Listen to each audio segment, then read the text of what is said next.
Welcome to episode 6 of People Are the Answer. I truly believe that people are the only answer to the world's many problems. I'm Jeffrey M. Zucker, a serial entrepreneur, here to learn how innovators are creating outsized, transformational social impact.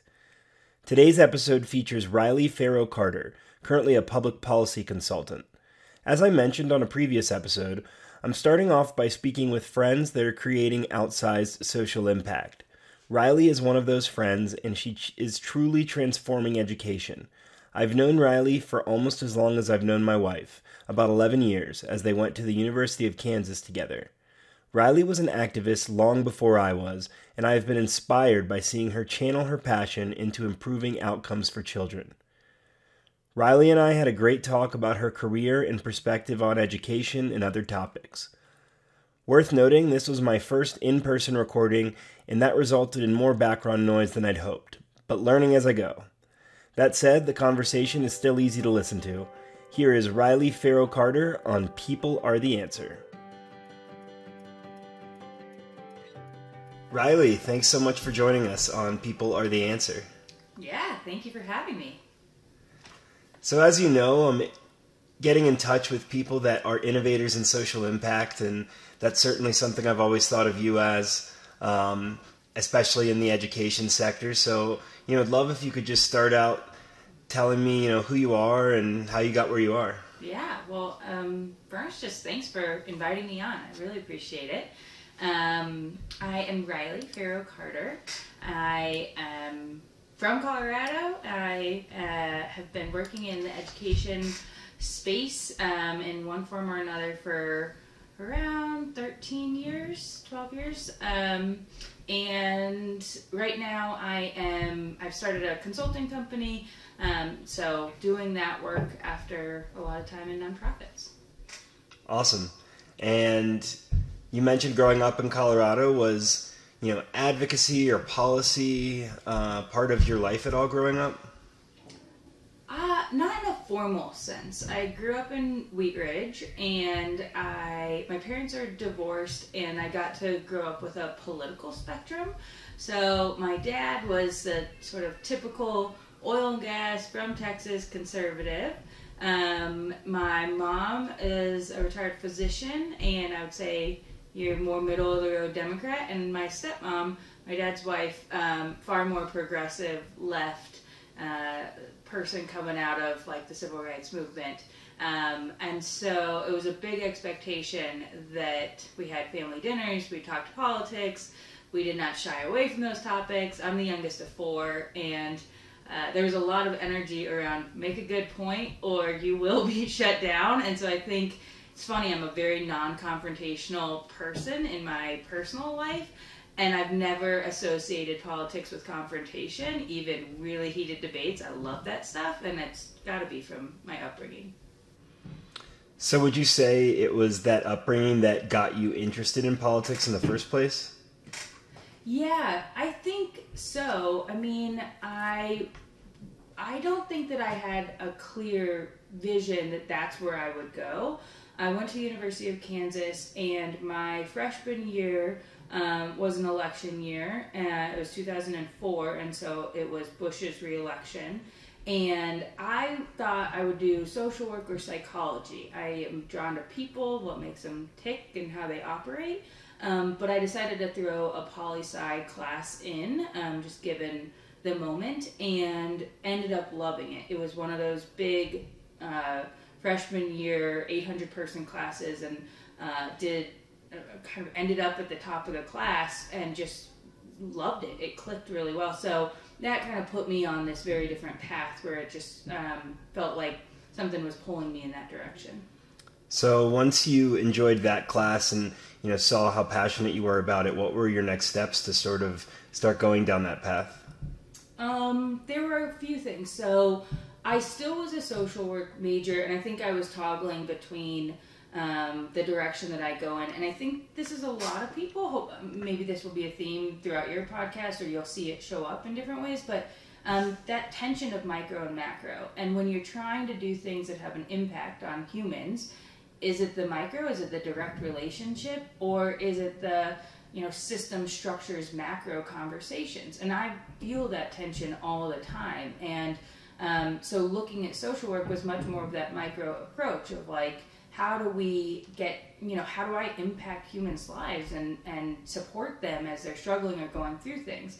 And I was in a social work class, and they had a guest speaker, and they came in and they said, social work is not a profession, it's a lifestyle. And that struck me that it probably wasn't my lifestyle. It was really interesting and really valuable, but that didn't feel quite right. And so that was also helpful in kind of pointing me more toward the macro. So when I would come back to Colorado for the summers, I worked on some different political campaigns.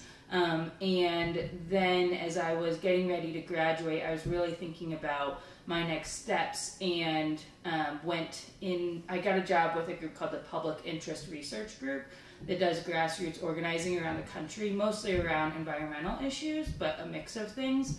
And it was another lesson that micro is not my space. I think I lasted all of 6 weeks doing grassroots organizing in Gainesville, Florida, and came back and was like, I need to go into policy. So shifted into a bigger lens. I think it was good for you at that age, that you were able to recognize that. I've certainly seen sort of that push and pull between micro and macro with a lot of the people I've talked to and some of the work that I do. And it does seem that certain people are better suited for one than the other. But there's a lot there. And, so now, you're working in education. Maybe just tell me a little bit about how you feel about education in general and, what got you into that sector. Yeah. So my first real job in many ways was working for an organization called the Colorado Children's Campaign. And they've been around for 30 years. And the origins were that they wanted children's issues taken just as seriously as any other issue area in Colorado. So oil and gas or tech or business development, like we should be talking about kids with that same level of seriousness. And so it was a great, well-established nonprofit to start my career in. And after interning at a pretty young age, I became their government affairs director. So I was sufficiently insecure and nervous about that role, and ended up deciding that should just show up as working as many hours as I possibly could to compensate for that. And in the government affairs role, I worked on all three of the organization's issue areas. So child development and early learning, K-12, and child health. And that was right around when Obamacare passed. I could easily have seen myself going in a different direction, and I appreciate that the organization took a holistic view at what impacts a child and their success. But there was a piece of legislation that I worked on in 2010 that was extremely controversial, and it was about education policy, and it just made sense to me, and it sort of put me on this path. And there's this dichotomy between, are you more traditional or union-centered in education? Are you more sort of reform-oriented? And it definitely put me more on this reform-oriented path. Looking at the process for teachers to earn and in the case of this legislation, lose tenure. And it just got my wheels spinning about how really everything comes back to the way that we decide to educate or not educate the people of this country. And I see the ripple effects in everything else I care about. And so it just felt like the right place to put my energy. And can you just talk about, that you told us how you got into it, why you were passionate about it, but just on an even more macro level, just education in general, why it's important for everyone. Yeah, I truly believe it's the basis of a healthy democracy. Will be honest, right now I'm fairly disillusioned and not super inspired by our country, and it's really hard for me as someone that is an optimist and tries to always see a path forward, but I blame education in many ways for that I don't think enough people have the critical thinking and basic skills that they need to engage in thoughtful discourse. And there's only so much that schools can do, but there's so much that we can do to shift what we think of as schools and how we do that. And there's a million inputs. There's the way that we fund and support them, but there's also the way that we prepare and recruit educators to be in that system.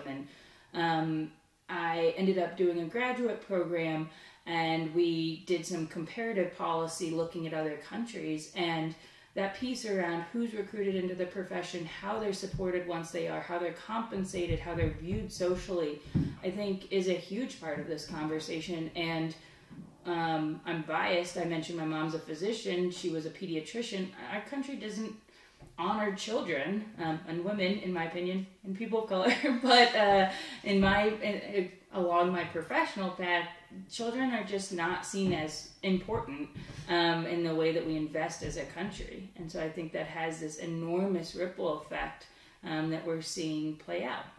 Yeah, I mean, I think not investing enough in our children has shown as generations have grown and different groups have become in charge. And, you know, I feel like part of that is the divisiveness in the country. So why do you feel that the system has become, you know, bogged down and just turned into what it is? That's a good question. I was having breakfast this morning and cautioned in this conversation that there have always been deep flaws within the way that education has been designed in this country.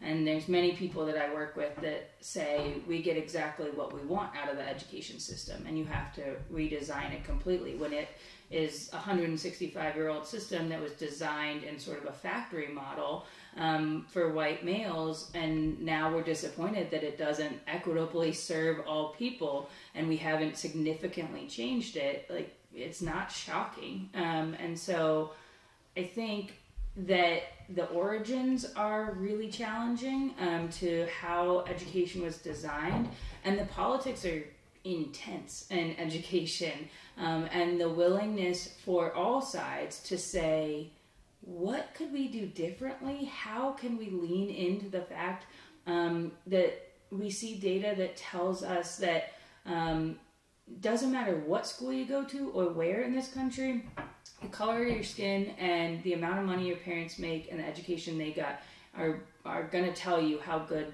we're going to educate this child. And that's ridiculous. And but we're not really willing to put all of our issues aside to really engage in a constructive space. Yeah, I mean, I think that is incredibly insightful, and I think that it's unfortunate the amount of inequality that is sort of baked into our system right now. And, you know, let's say that theoretically you were put in charge of the U.S. education system. I'd be curious as to, you know, what your first steps would be, or if you would just, you know, bring in holistic changes. Jeff, if you want to run for president and you're asking me to be your Secretary of Education, I'm a yes. So let's figure that part out next. I don't know about that. But This is a really important and interesting question, and I'm in a moment of reflection in my own career about inside and outside system conversations. And so if you're running the country's education system, you're going to go with an inside the system strategy, probably. And I am not sure that I think there are incredible things that we can do within the system to make significant changes. It's also, Colorado is a local control state, and education is a local control issue nationally, so where you can see other things really tackled from a federal perspective. It's one of the biggest challenges is just how disparate things are. But I guess if I could wave a wand and do one education policy, whether it's in Colorado or across the country, it would be to redesign finance formulas and make them student-centered.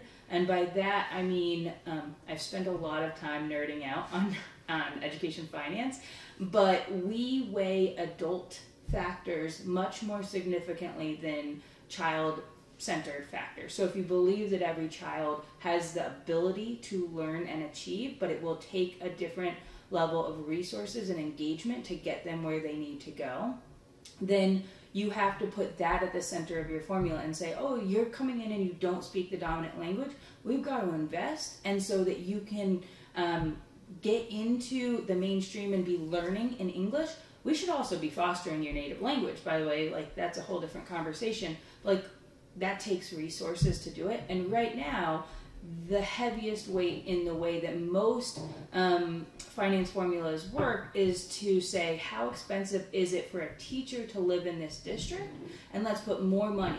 So that means if it costs more to live in Cherry Creek than Aurora, we're going to put more money into Cherry Creek than Aurora, even though the kids that live in Aurora have many more of those needs. And so it's completely backward and reinforces inequity. And I think if you saw a major shift there, other things would shift as well. I love that. It's a way that I imagine most people haven't really thought about it. From the perspectives of it being child-centric in terms of finances. And I would love to see that change implemented, and hopefully we'll start to make progress in that direction. Yeah, absolutely. So we've talked about kind of the high level of your work. Do you have any stories of, maybe an epiphany moment or just when you realized how much your work could really affect change? Yeah, there's two different thoughts that come to mind, and I'll just keep going on this theme of micro and macro and finance. I hope your audience likes nerdy stuff. Me too. So the first is the reason why I talked so much about finance previously is that I spent, after I was government affairs director at the Children's Campaign, I moved over and became their vice president of education initiatives. And again, was nervous in that new big role and felt security in the fact that I knew what I was going to work on, which was redesigning the state school finance formula. So actually spent several years working on that policy and designed a student-centered formula. It was incredible, and it is the one policy, and I've worked on numerous policies that I thought, oh my God, this is actually going to have a significant shift for all kids across the state. And it was really exciting. The depressing part of my story is that Colorado's constitutional design and finance structures are that our elected officials can't raise taxes, and so everything has to go to a vote of the people. And so the way that we got people on board with this was, let's redesign the formula and make it student-centered, but we also need more money to go into public education, and that's how you could get the people that were pretty uneasy with the redesign of the formula on board. And that message was really ineffectively communicated, and the ballot measure went down, not like a little bit, but with a 30% approval rating. So that was pretty sad. But it was exciting. Yeah, I mean, it's got to be frustrating. It's kind of like an emotional roller coaster. It sounds like you're working on something that you see could have this hugely tremendous impact, but then you're not the one that's in charge of translating it to the audience, and it doesn't make it. Yep. Yeah, exactly. And one other quick story that I'll tell is just it was actually this summer. I'm working on a demonstration project. There's this idea around out of school learning, and that kids spend 80% of their time outside of school. And so when you feel fairly depressed about the prospects of changing what school looks like, you start to look in other places. And so thinking about how do we provide opportunities for low-income kids to have access to more. And so we ran this pilot project with private funding this summer to test the idea, to see what we learned and what worked and what didn't work. And I was on a debrief phone call with a group of moms, most of whom were monolingual Spanish speakers. And I had a mom talking to me, and she said, I got $1,000, $500 per child, and it was a game changer. My son is in kindergarten, going into first grade, and this year with the pandemic, I know he did not learn how to read. And reading is access to all other learning. And she said, I'm monolingual Spanish speaking. I cannot teach my child how to read in English. And it was breaking her heart. And she used the $500 and hired a tutor. And her child now has the foundation of reading and is able to start first grade a few weeks ago, able to read. So that's when it feels like, okay, something happened as a result of this work, which is great. That's awesome, and I think that it's probably representative of a lot of stories within that area. And I think it highlights, you said kids spend 80% of their time outside of school. I think that it highlights that we need to augment the education system, whether that's through private, initiatives, private-public partnerships that include financing. It's clear that augmenting education is helpful, and I'm sure I've talked to you a little bit about Alex O'Dara's Rocket Club, but, I spoke with him on here recently, and just to see what this program that's augmenting these kids' education is doing for them in terms of building confidence and building their skills is incredible, and we need to do everything we can to get that to underserved communities. Oh, for sure. I mean, when you talk to people that are successful and you say, what shaped you? They might talk about a specific teacher or class, but a lot of times they talk about totally different experiences, this cooking class or art class or being on a soccer team or whatever it looks like. But it's a reminder that kids are whole, little tiny humans, and we should think about them more broadly than just these small slices that feel like we have more control over, education than other things. Definitely. So, you're talking about how kids are little full humans, which I certainly appreciate. And I do agree with you that childhood is incredibly impactful in terms of how someone is as an adult. So I'm curious, were there any experiences from your childhood that, showed you the importance of giving back, regardless of which side of it you were on? Yeah, I mean, it's interesting because I feel like I had a fairly common childhood, and also not all that interesting in the fact that I grew up in somewhat of a bubble, a suburb outside of Denver, and the ways that we talked about society giving back, it was so small. It was conversations. It was about kindness and how you treat people and how you show up. And, then these one-off things like work-sponsored Habitat for Humanity Day or things like that. And so, I mean, it's something that I hope for my daughter, that it's actually a little bit more intentionally woven into her upbringing and experience. But I do think that just the basis of kindness and how do we treat people and how do we step back from ourselves and reflect and say who needs what and how do I give it and how do I appreciate the privilege and opportunity that I'm afforded and make sure that others have opportunity. Like that was a constant conversation. So I think that had a huge impact on me.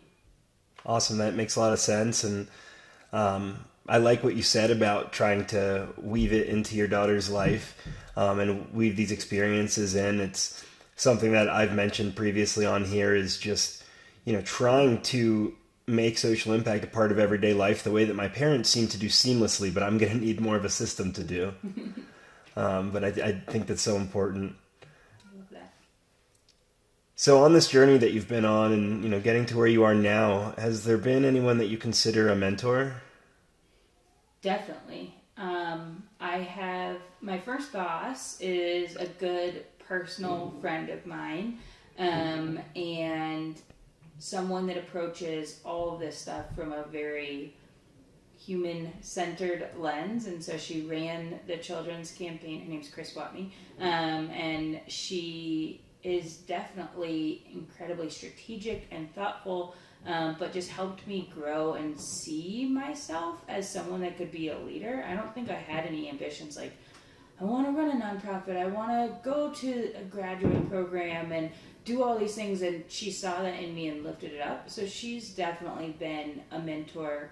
And then secondly, a more recent boss, a nonprofit that I ran for 5 years spun out from a local foundation, and the woman who had that original idea at the foundation, her name is Janet Lopez, and I learned so much from her and see her as a mentor, where she just, I think the primary thing that I learned from her is consistency. She shows up in every space the same way, and when you work in politics and you are engaging in politics, it's really easy to hedge and show up differently depending on audience. You know it's going to play better, and it feels better in the moment, and it causes major problems. And so she practices that and shows this path of how I can do that better.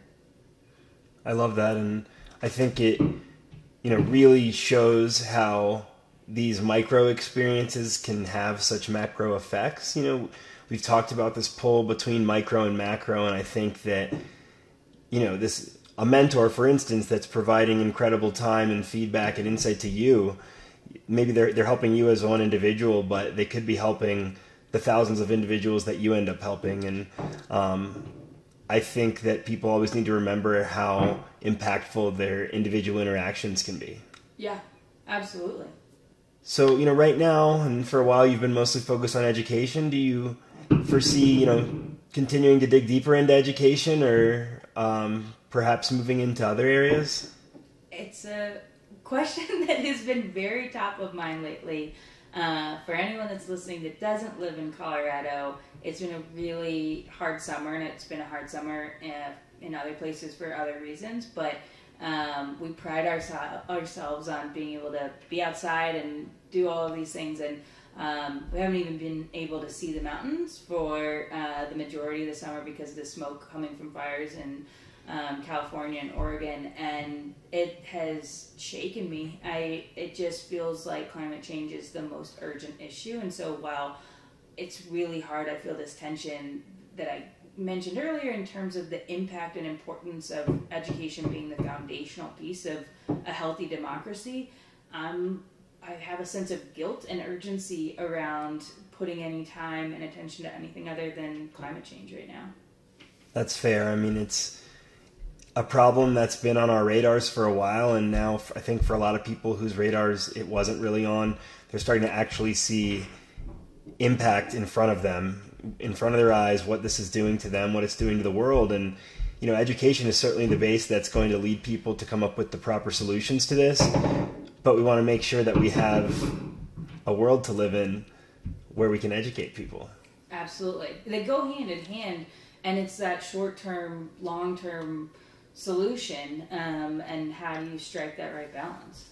Yeah, I think, that could be a whole separate podcast when we talk climate change next time, but I think it's incredibly interesting.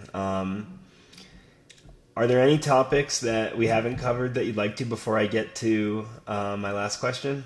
I guess the only thing that I would highlight is that that I just haven't really mentioned or hit on is I took this pivot. So I mentioned that I started the Children's Campaign. I was the Government Affairs Director and then the VP of Education Initiatives. And it was really that work on school finance that opened my eyes to really shifting the way that I practice this work.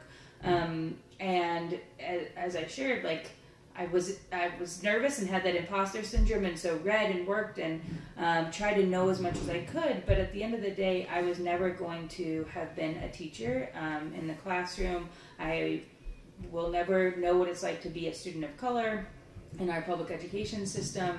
At that point, I wasn't a mom, and I realized that I was trying to compensate for the things that I wasn't by learning and reading and being thoughtful, which is great, but really I needed to learn how to open space and create coalitions and partnerships that would then in turn facilitate those voices and experts around the table.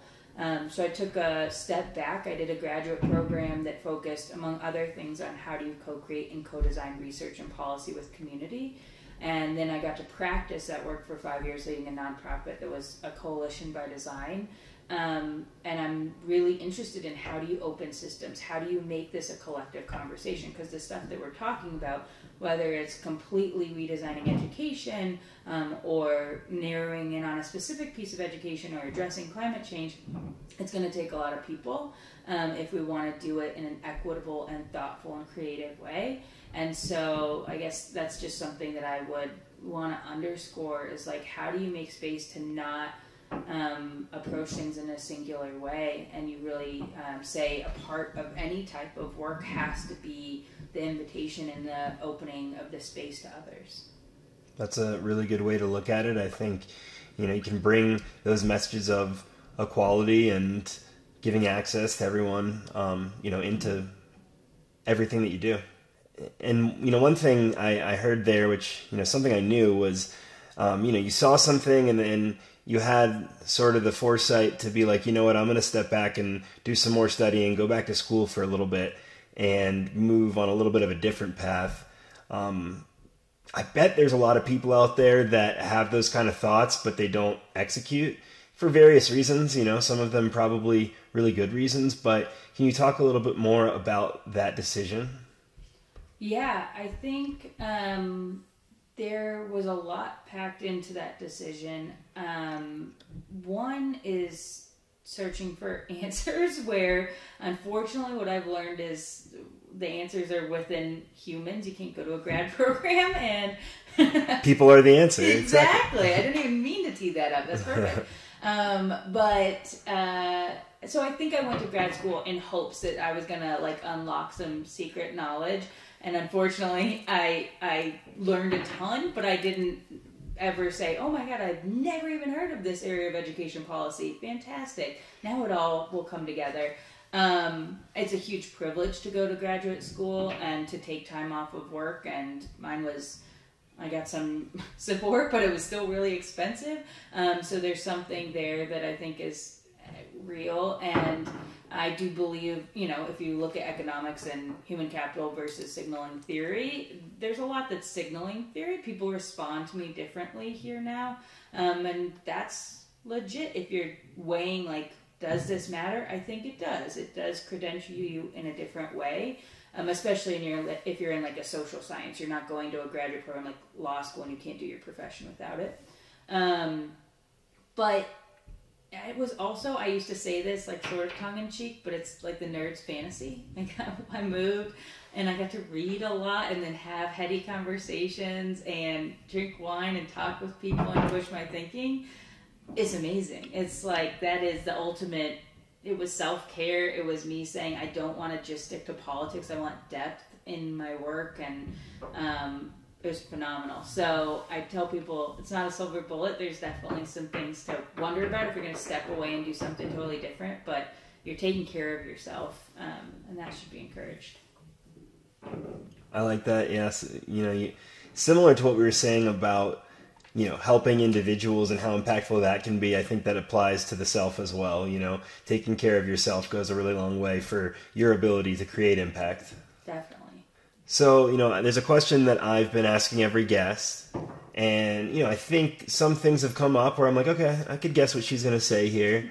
I hadn't thought about this before, but if you apply this question to climate change, then perhaps it's a little too easy. So it needs to be something that, that we could, I don't know. We'll have to figure that out. But the question is, if you could snap your fingers and fix one thing in the world, what would it be? And how do you think that change would reverberate?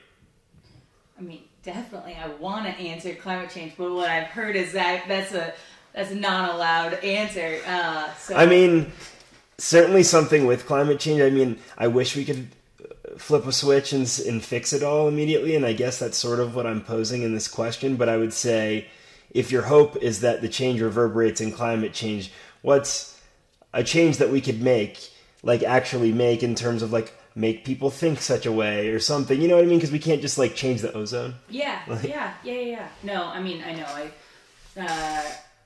I guess I'm reading Bill Gates' book right now on how to avoid a climate disaster. So his specific thing is you got to get to zero from 51 billion carbon emissions every year. So putting that aside, I guess that's my weird data fact to throw in here. But putting that aside, I would say that I'm kind of thinking about it as a mindset shift, and I am going into the education space, but that everyone thinks about education in an active way, as though our system of education is living and breathing, and it can be changed. Howard Fuller, who I love his work, has this quote that says, education was not divinely created.